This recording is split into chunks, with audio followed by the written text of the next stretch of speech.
case number 91-112, Citrus County case number. I sentence you to death for the murder of Devid Spears. You have to kill Aileen Wuornos because she'll kill again. A name synonymous with the likes of Ted Bundy, John Gacy, and many others, with the exception she's female. Aileen Carol Wuornos killed 7 men over 1 year between 1989 and 1990. She was arrested and convicted of 6 of the 7 murders. Sentenced to death, she died of lethal injection in 2002. Some think that she was a victim. Others think she was a cold-blooded murderer. And that may be why we can't stop talking about the most brutal female serial killer of all time, Aileen Wuornos.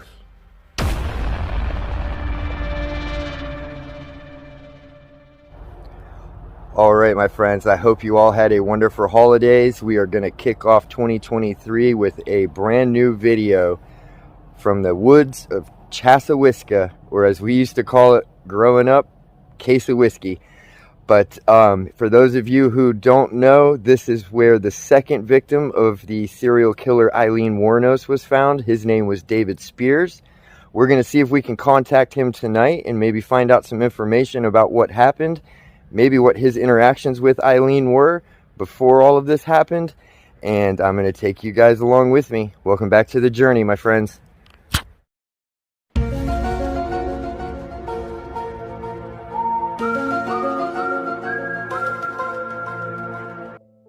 Aileen Carol Wuornos was born February 29th, 1956, in Rochester, Michigan, to a 16-year-old mother.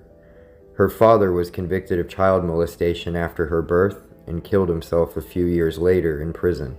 At age 4, her mother could no longer care for her and gave her to her grandparents for adoption. Aileen's life would only get harder from here, as her grandfather, a known alcoholic, would regularly physically and sexually abuse her. By the age of 11, Wuornos was using her body to get things she wanted or needed, from beer to money to cigarettes. By the age of 14, she became pregnant. Rumors went around that her grandfather's adult friend was responsible. Others said that possibly it was her brother. The child was given up for adoption, and Aileen was thrown out of the house. It's at this time that Wuornos decides to start hitchhiking, all the way out to Colorado, where she's arrested for a few petty crimes, and eventually, after her brother's death in the late 1970s, makes her way all the way to Daytona Beach, Florida. This is where she meets Louis Fell, a wealthy tycoon who's the president of the local yacht club, becomes enamored with Aileen and ends up marrying her, although it only lasted a short time as she became abusive and he had to file charges against her. Now divorced, Aileen turns back to prostitution and theft to survive. She's arrested multiple times and her attitude is always listed as poor. In 1986 is when she meets who she refers to as her soulmate, Tyria Moore. They meet and continuously hang out at the infamous Last Resort bar. 3 years later, the killing would begin. In what she would first say was self-defense, and later recant and say simply because they needed money for rent. She killed 7 men, stole their money, their belongings, and their life. Alright, my friends, I'm sure most of you already know the history of Aileen Wuornos, but tonight we're going to be out here concentrating on her second victim of 7, which was Devid Spears, a 40-year-old construction worker who was, by all means, seemed to be a well-liked person. He was even taking care of his ex-wife and making sure she was fully supported. He must have picked Aileen up on the side of the road as a hitchhiker. Somehow she ended up with his truck and abandoned it on I-75. He was later found out here in the woods with 6 bullet holes in him from a .22 caliber pistol. Now,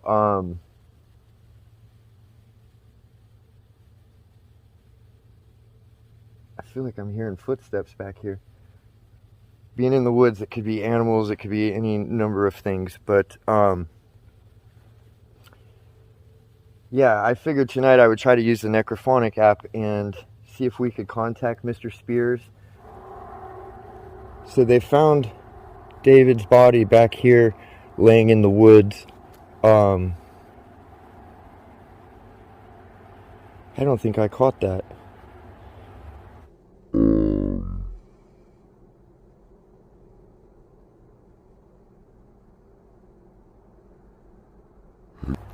This weed right here just went down and back up real quick. That was the weirdest thing. And I probably didn't catch that. Anyway, they found him about 6 months after he was murdered, so he was pretty much decomposing, and they had to do a lot of investigation to figure out who he was actually. But they figured out that he was probably murdered on the 19th of May in 1990. Case number 91-112, Citrus County case number. I sentence you to death for the murder of Devid Spears.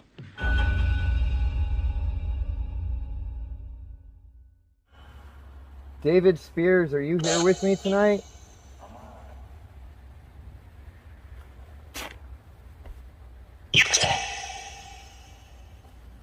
You could say? David. Is it okay if I call you David?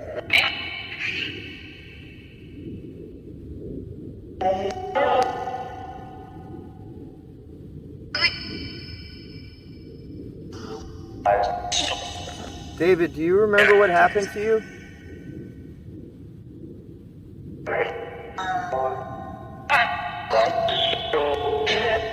You were shot. Do you remember how many times? A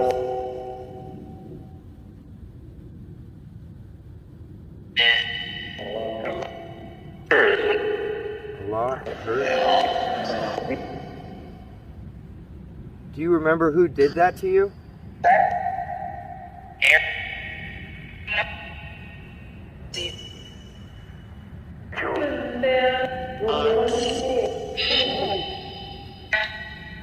Do you remember what her name was?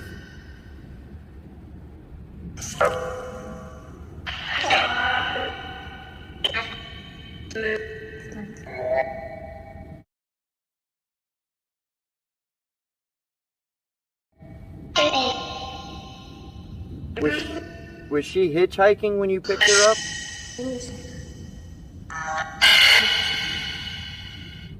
Did you rape her?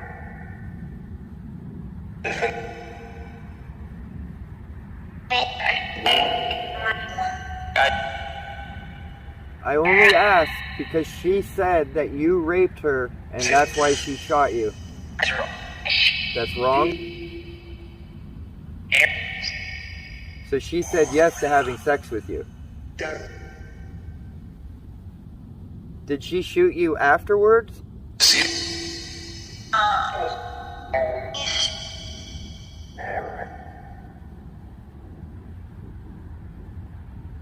And then she took your truck. Yep, and left you out here to die.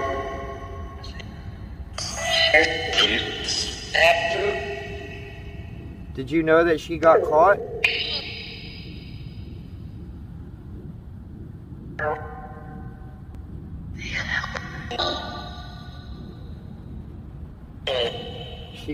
She got caught and went to prison and was put to death for murdering you and 6 others.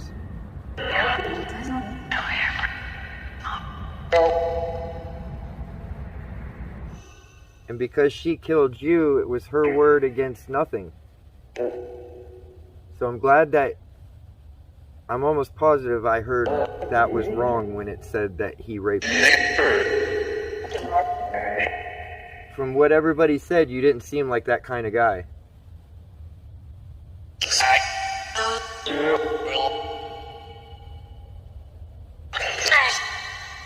Were you able to find peace once she was arrested?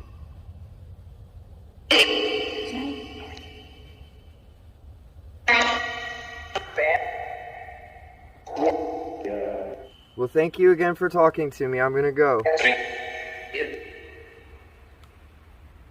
Rest in peace, David.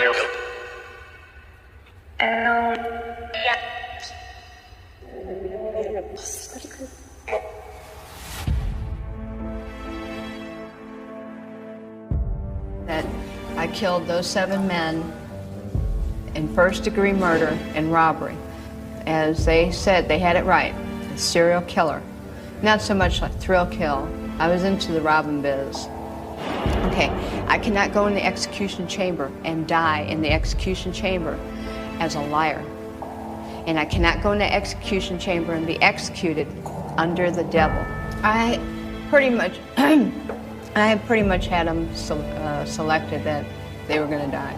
Me, this world is nothing but evil, and all of us are full of evil one way or another. Now, there was no self-defense. I'm being really straight up about everything. There's no self-defense. I'm really sorry what happened about everything. We have evil in us, all of us do.